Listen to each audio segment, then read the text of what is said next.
Obviously ఇప్పుడు జనాలు ఏమనుకుంటారు, టైం చూసుకొని కేసు పెట్టిందా, టైం చూసుకోకుండా కేసు పెట్టిందంటే నేను మానసికంగా నేను దృఢంగా అవడానికి నాకు మా పేరెంట్స్కి ఎప్పుడైతే చెప్పారో నా పేరెంట్స్ నా వీక్నెస్ కాబట్టి నేను వాళ్ళు భయపడడం చూసి నేను సిక్ అయ్యాను. నేను 2 days హాస్పిటల్లో ఉన్నాను నేను కూడా.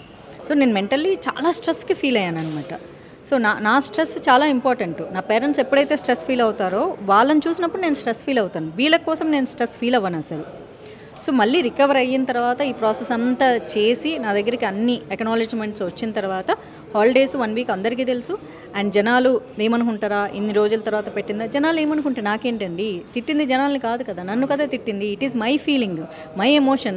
నా ఫేస్ చూడండి ఎలా ఉందో. నా ఫేస్ ఎప్పుడు చాలా గ్లోయింగ్గా ఉండేది. అలాంటిది 10 days నుంచి ప్రాపర్గా అసలు నేను నిద్ర కూడా పోలేదు. It's almost more than 13 days. అసలు కంప్లీట్గా ఒక 5 గంటలు నేను ప్రశాంతంగా నిద్ర పోయిందే లేదు. చాలా డిస్టర్బ్ అవుతున్నా, చాలా ఏడుపు వస్తుంటుంది, బాధ ఉంటుంది, అన్నీ జరుగుతున్నాయి నాలో. సో నేను లీగల్గా ప్రొసీడ్ అవుదాం అనుకుంటున్నాను కాబట్టి అన్ని లీగల్ పరంగానే వెళ్తున్నాను.